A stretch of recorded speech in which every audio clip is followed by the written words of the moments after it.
Hello, നമസ്കാരം. എന്തുണ്ട് വിശേഷം? എല്ലാവരും സുഖമായിട്ടിരിക്കുന്നില്ലേ? അപ്പോൾ നമ്മൾ ഇന്ന് നോക്കാൻ പോകുന്നത് ടോപ്പിക്കിന് ഭയങ്കര ക്ഷാമമാണ്. എന്താണ് നോക്കേണ്ടതെന്ന് നിങ്ങളൊന്ന് കമൻറ്റ് ചെയ്തണേ. എന്ത് ടോപ്പിക്കാണ് നമ്മൾ സംസാരിക്കേണ്ടത്, അല്ലെങ്കിൽ എന്താണ് ചര വെച്ചിട്ട് നോക്കേണ്ടതെന്നൊന്ന് നിങ്ങൾ കമൻറ്റ് ഇടണേ. അപ്പോൾ ഞാനിന്ന് വിചാരിക്കുന്നത്, നിങ്ങളെ ആദ്യമായിട്ട് ഒരാൾ കാണുമ്പോൾ നിങ്ങളെക്കുറിച്ച് എന്താണ് ആളുകൾ വിചാരിക്കുന്നതെന്നാണ്. ഓക്കെ, നിങ്ങളെ ഫസ്റ്റ് കാണുമ്പോൾ നിങ്ങളെക്കുറിച്ച് ആളുകൾ എന്താണ് വിചാരിക്കുന്നത്? What is their attitude towards you when they see you for the first time? ആരെയും നിങ്ങളെ ആദ്യമായിട്ട് കാണുമ്പോൾ അവർക്ക് നിങ്ങളെക്കുറിച്ചുള്ള ഒരു ആറ്റിറ്റ്യൂഡ് എന്താണെന്ന് നോക്കാം. അപ്പോൾ ഒന്നാമത്തെ കാർഡ് വന്നിരിക്കുന്നത് 6 ഓഫ് വോൺസ് ആണ്. 6 ഓഫ് വോൺസ് എന്ന് പറഞ്ഞാൽ ഒരു സെലിബ്രേഷൻ്റെ കാർഡാണ്. അതായത് നിങ്ങൾ ചെന്നാൽ ഭയങ്കര ഓളമായിരിക്കും. നിങ്ങൾ ചെല്ലുന്നിടത്ത് ഭയങ്കര ഓളമായിരിക്കും. നിങ്ങൾ ഭയങ്കര ഓളത്തിൻ്റെ ആളാണ്.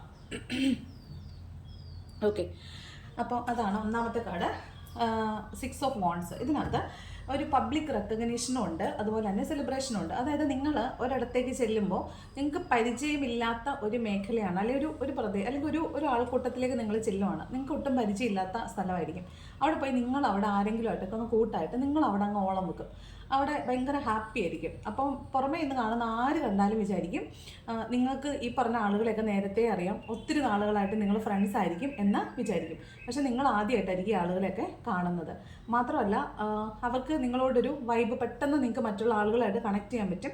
ആ ഒരു വൈബിൽ നിങ്ങൾക്ക് പെട്ടെന്ന് അവരോട് സിങ്കായിട്ട് അവിടെ ഒരു പെട്ടെന്നൊരു എന്താ പറയുന്നത്, നമ്മൾ ജെല്ലാവുക എന്ന് പറയത്തില്ലേ, അവിടെ ജെല്ലായിട്ട് അവിടെ ആയിട്ടങ്ങ് നിങ്ങളുടെ സാമ്രാജ്യമാക്കാൻ നിങ്ങൾക്ക് പറ്റും. അപ്പോൾ പെട്ടെന്ന് ആളുകൾക്ക് നിങ്ങളെക്കുറിച്ച് തോന്നുന്നത് നിങ്ങൾ ഭയങ്കര പോസിറ്റീവായിട്ടുള്ള ഒരാളാണ്, ഓളം വെക്കുന്ന ആളാണെന്നാണ്. അതായത് നിങ്ങൾ അവിടെ നിന്ന് ഇറങ്ങി പോകുമ്പോൾ ഒരു വല്ലാത്ത ശൂന്യത അവിടെ അവശേഷിക്കും.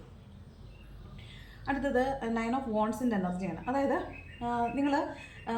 നിങ്ങളുടെ കൂടെയൊക്കെ ഉള്ള ആളുകളുടെ കാര്യമാണ് ഇനി പറയാൻ പോകുന്നത്. അപ്പോൾ 9 ഓഫ് വോൺസിൻ്റെ എനർജി വരിക എന്ന് പറഞ്ഞാൽ നിങ്ങൾ എന്തും ടോളറേറ്റ് ചെയ്യും. അതായത് നിങ്ങൾ എന്ത് അവസ്ഥ വന്നാലും അതിനെ അതിജീവിക്കാൻ ശേഷിയുള്ള ഒരു പോരാളിയാണെന്നാണ് ആളുകൾക്ക് തോന്നുന്നത്. അതായത് എന്ത് പ്രശ്നം വന്നാലും മെൻ്റൽ സ്ട്രെങ്ത് കൊണ്ട് അതിനെയൊക്കെ അതിജീവിക്കാൻ പറ്റുന്ന ഒരു തികഞ്ഞ പോരാളിയാണ് നിങ്ങളെന്ന് ആളുകൾക്ക് തോന്നും. അത് ആദ്യമായിട്ട് കാണുന്ന ആളുകൾക്കാണേലും ശരി, നിങ്ങൾ അറിയുന്ന ആളുകൾക്കാണേലും ശരി, ഇതാണ് അവർക്ക് തോന്നുന്ന ഇംപ്രഷൻ. കാരണം നിങ്ങൾ വളരെ ബോൾഡ് ആൻഡ് സ്ട്രോങ് ആണെന്ന് നിങ്ങൾ ഒരിടത്ത് പോയി സംസാരിച്ച് കുറച്ച് സമയം കൊണ്ട് തന്നെ ആളുകൾക്ക് മനസ്സിലാവും നിങ്ങൾ ഭയങ്കര ബോൾഡ് ആൻഡ് സ്ട്രോങ് ആണെന്ന്. എന്ത് പ്രശ്നം വന്നാലും നിങ്ങൾ അതിനെ തരണം ചെയ്യുന്ന ആളാണെന്ന് ആളുകൾക്ക് തോന്നും.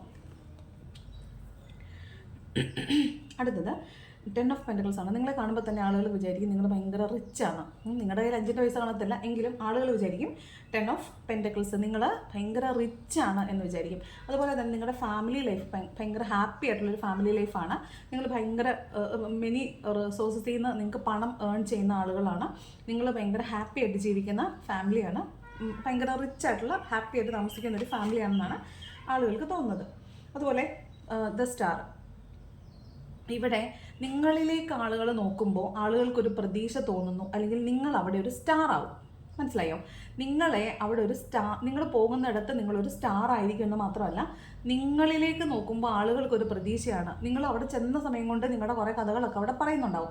അപ്പോൾ ആളുകൾക്ക് പെട്ടെന്ന് നിങ്ങളെ ഒരു സ്റ്റാർ ആവും. പെട്ടെന്ന് തന്നെ അവർക്ക് നിങ്ങളോട് നിങ്ങൾ എന്തോ ആണ് എന്നൊരു ഫീൽ വരും. അതായത് നിങ്ങൾ കിട്ടുന്ന സമയം കൊണ്ട് നിങ്ങൾ അവിടെ ഒരു വീരപരിവേഷം ഉണ്ടാക്കിയെടുക്കും. ഇവിടെ അത് തന്നെയാണ് പറയുന്നത്, ഒരു വീരപരിവേഷം ഉണ്ടാക്കിയെടുക്കും. അപ്പോൾ അവരുടെ മനസ്സിൽ നിങ്ങൾ പെട്ടെന്നൊരു സ്റ്റാർ ആകും. എന്തെങ്കിലുമൊക്കെ കാര്യങ്ങൾ സംസാരിക്കുമ്പോൾ അതിനെ റിലേറ്റ് ചെയ്തിട്ട് നിങ്ങൾ നിങ്ങളുടെ പഴയ എന്തെങ്കിലുമൊക്കെ സക്സസ്ഫുൾ ആയിട്ടുള്ള സ്റ്റോറീസ് പറയും. അപ്പം നിങ്ങളെക്കുറിച്ചൊരു വീരപരിവേഷം അവർക്ക് കിട്ടും. അപ്പം അവരെന്ന് പറഞ്ഞാൽ നിങ്ങളെ ഒരു സ്റ്റാർ ആയിട്ടാണ് കൺസിഡർ ചെയ്യുന്നത്. നിങ്ങളെല്ലാം കൊണ്ട് ഒരു സ്റ്റാർ ആണെന്ന് തോന്നും. പിന്നെ നിങ്ങളുടെ ഒരു അപ്പിയറൻസും ഒക്കെ അതിൽ ഇമ്പോർട്ടൻ്റ് ആണെന്ന് വിചാരിച്ചു. അപ്പം നിങ്ങളെ കാണുമ്പോഴും നിങ്ങളുടെ ഒരു ഫിസിക്കൽ അപ്പിയറൻസും ഒക്കെ ഒരു സ്റ്റാറിൻ്റേത് പോലെ തന്നെ ആയിരിക്കും. മറ്റുള്ളവർക്ക് അട്രാക്ഷൻ തോന്നുന്ന രീതിയിലായിരിക്കും നിങ്ങളുടെ ഒരു ഫിസിക്കൽ അപ്പിയറൻസും അങ്ങനെ തന്നെ ആയിരിക്കും. ഒരു പോസിറ്റീവ് വൈബൊക്കെ ആയിരിക്കും നിങ്ങൾക്ക് ഉള്ളത്. പിന്നെ 4 ഓഫ് കപ്സ് എന്ന് പറയുമ്പോഴത്തേക്കും ഈ എന്താണ് പറയുന്നത്, ഈ ഇമോഷണലി, അതായത് നിങ്ങൾ അവിടെ നിന്ന് പോകുമല്ലോ, നിങ്ങൾ ഒരു ഗ്യാതറിങ്ങിൽ വന്നിട്ട് നിങ്ങൾ ആദ്യമായിട്ട് കാണുന്ന ആളുകൾക്ക് നിങ്ങളോട് തോന്നുന്ന ഇമ്പ്രഷനാണ് നമ്മൾ പറയുന്നത്. നിങ്ങൾ അവിടെ പോയിട്ട് സംസാരിച്ച് കൂട്ടുകൂടി പെട്ടെന്ന് നിങ്ങൾ ജെല്ലാവും, പെട്ടെന്ന് സിങ്കാവും.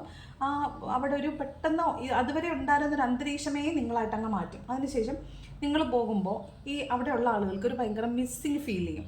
മനസ്സിലായോ? ഈ ഫസ്റ്റ് കാർഡും ഈ കാർഡും ഈ ഒരു കോണ്ടെക്സ്റ്റിൽ ആ സെയിം മീനിങ് വരും. അതായത് നിങ്ങൾ പോയി കഴിയുമ്പോൾ ആളുകൾക്കൊരു അയ്യോ കഷ്ടമായിപ്പോയി, അവരുണ്ടായിരുന്നപ്പോൾ നല്ലതായിരുന്നല്ലോ എന്നൊരു മിസ്സിങ് ഫീലിംഗ് തോന്നും. ആളുകൾക്കൊരു മിസ്സിങ് ഫീലിംഗ് നിങ്ങളെക്കുറിച്ച് തോന്നും. അടുത്തത് 3 ഓഫ് സ്വോർഡ്സ്. അതായത് നിങ്ങൾ എത്ര പ്രശ്നം ഉണ്ടായാലും നല്ല പാറ പോലെ നിൽക്കും. നിങ്ങളുടെ ഹൃദയം കീറി മുറിച്ചെന്ന് പറഞ്ഞാലും നിങ്ങൾ പാറ പോലെ നിൽക്കുന്ന ആളാണെന്നാണ് ആളുകൾ വിചാരിക്കുന്നത്. അതായത് നിങ്ങൾ സംസാരിക്കുന്ന വാക്കുകളുടെ മൂർച്ച കൊണ്ടായിരിക്കും, അല്ലെങ്കിൽ നിങ്ങൾ പറയുമ്പോൾ തന്നെ നിങ്ങൾ പറയും ഇതല്ല ഇതിനപ്പുറം ചാടിക്കടന്നവനാണ് ഈ KK ജോസഫ് എന്നുള്ള രീതിയിലായിരിക്കും നിങ്ങൾ സംസാരിക്കുന്നത്.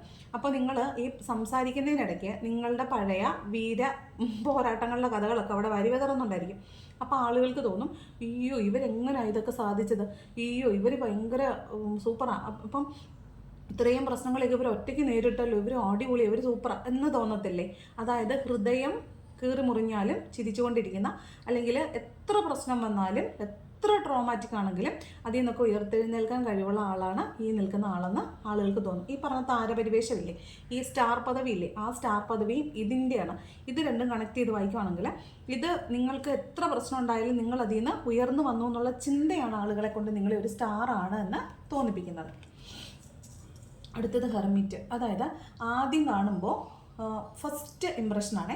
ഒരു ഗ്യാതറിങ്ങിലോട്ട് പോകുമ്പോൾ നിങ്ങളവിടെ ഓളം വെക്കുമെന്നൊക്കെ പറഞ്ഞില്ലേ, പക്ഷെ അവിടെ ചെല്ലുമ്പോൾ നിങ്ങളുടെ ഒരു അവസ്ഥ ഒരു എന്താ പറയുന്നത്, ഒരു നിങ്ങളെ ആദ്യമേ ആളുകൾ കാണുമ്പോൾ നിങ്ങൾ ഭയങ്കര എന്താണ് ഒരു ജാടയുള്ള ആൾ, അല്ലെങ്കിൽ നിങ്ങൾ ഭയങ്കര അറിവുള്ള ഒരാൾ എന്നാണ് ആളുകൾക്ക് തോന്നുന്നത്. ഒരു ബഹുമാനം തോന്നുന്ന, അട്രാക്ഷൻ ഉണ്ടെന്നൊക്കെ നമ്മൾ ആദ്യമേ പറഞ്ഞു, ഒരു ബഹുമാനം തോന്നുന്ന, എന്നാൽ മിണ്ടാനായിട്ടൊരു ആളുകൾക്ക് ഒരു അകലം തോന്നുന്ന ഒരാളായിട്ടാണ് തോന്നുന്നത്. പക്ഷെ വാ തുറന്ന കൂറയാണ്. ഓക്കെ, അത് നമുക്ക് പിന്നെ മിണ്ടുമ്പോഴേ മനസ്സിലാവുള്ളൂ. അപ്പോൾ ആദ്യമേ കാണുന്ന ഇമ്പ്രഷൻ്റെ അകത്ത് ഈ ഹെർമിറ്റിൻ്റെ കാർഡ് വരും. അത് എങ്ങനെയാണെന്ന് വെച്ചാൽ ഈ വീഡിയോ കാണുന്ന ആളുകളിൽ കൂടുതൽ പേർക്ക് ഈ സ്വഭാവമായിരിക്കും. അതായത് ആദ്യം പോയി ആളുകളെ കാണുമ്പോൾ നമ്മൾ ഭയങ്കര വൈബിലായിരിക്കും ചെല്ലുന്നത്, പക്ഷെ ആളുകൾക്ക് നമ്മളെ കാണുമ്പോൾ തോന്നുന്നത് ഇവർ ഭയങ്കര ജാടയാണ്. ചിലപ്പോൾ നമ്മുടെ ഫിസിക്കൽ അപ്പിയറൻസ് കൊണ്ടായിരിക്കും, ഇച്ചിരി ഒരു ആകാര സൗഷ്ഠവമൊക്കെ ഉള്ള ആളുകളായിരിക്കും നിങ്ങൾ. അങ്ങനെയാണെങ്കിൽ നിങ്ങളെ കാണുമ്പോൾ കുറച്ച് ജാടയുള്ള ആളായിട്ടും കുറച്ച് വിവരമുള്ള ആളായിട്ടൊക്കെ ആളുകൾക്ക് തോന്നുന്നത്. നമുക്ക് 5 പൈസയുടെ വിവരമില്ലെന്ന് നമുക്കറിയത്തുള്ളൂ. അപ്പോൾ അതാണ് ഹെർമിറ്റിൻ്റെ അവിടെ ഒരു ജാടയുള്ള ആളുകളായിട്ട് തോന്നും. പിന്നെ നിങ്ങളുടെ അച്ചീവ്മെൻറ്റ്സ് കേൾക്കുമ്പോൾ, അല്ലെങ്കിൽ നിങ്ങളുടെ ലൈഫിൽ നിങ്ങളിപ്പോൾ ആയിരിക്കുന്ന അവസ്ഥയെക്കുറിച്ചൊക്കെ നിങ്ങൾ പറയുമ്പോൾ ആളുകൾക്ക് മനസ്സിലാവും ഇവർ ഭയങ്കര പാഷനേറ്റാണ്. നിങ്ങൾ ഭയങ്കര പാഷനേറ്റ് ആയിട്ടുള്ള ഒരാളാണ്. ഒരു കാര്യം വേണമെന്ന് വിചാരിച്ചാൽ അതിന് വേണ്ടിയിട്ട് എന്ത് റിസ്ക് എടുത്തിട്ടും അല്ലെങ്കിൽ എന്ത് പരിശ്രമം നടത്തിയിട്ടും അതിലോട്ട് എത്തിച്ചേരും. അതുമല്ല നിങ്ങളുടെ വാക്കുകൾ മറ്റുള്ളവർക്ക് ഭയങ്കര ഇൻസ്പിറേഷൻ ആയിരിക്കും. നിങ്ങൾ ഭയങ്കര ഒരു മോട്ടിവേറ്റർ ആയിരിക്കും. അവരോട് സംസാരിക്കുമ്പോൾ തന്നെ അവർക്ക് എന്തോ മോട്ടിവേഷൻ തോന്നുന്ന പോലെയും പോസിറ്റീവായിട്ടിരിക്കുന്ന പോലെയും തോന്നും. നിങ്ങളോട് സംസാരിക്കുമ്പോൾ അവർക്ക് എന്തോ ഒരു പ്രത്യേക എനർജി തോന്നും, മോട്ടിവേറ്റഡ് ആയിട്ട് തോന്നും. നിങ്ങൾ ശരിക്കും ഒരു മോട്ടിവേറ്റർ ആയിരിക്കും. നിങ്ങളോട് സംസാരിച്ച് കഴിയുമ്പോൾ ആളുകൾക്ക് അയ്യോ ഇവർ പറയുന്നത് കേട്ടിട്ട് എനിക്കും അങ്ങനെ ചെയ്താൽ എന്താ, ഞാനും അങ്ങനെ ചെയ്താൽ ഇവർക്ക് പറ്റുമെങ്കിൽ എനിക്കും പറ്റുമല്ലോ എന്ന രീതിയിൽ അവരെ മോട്ടിവേറ്റ് ചെയ്യാനായിട്ട് നിങ്ങൾക്ക് സാധിക്കുമെന്ന് അവർ മനസ്സിലാക്കും. അതായത് നിങ്ങളൊരു റിയൽ മോട്ടിവേറ്റർ ആണ്. പിന്നെ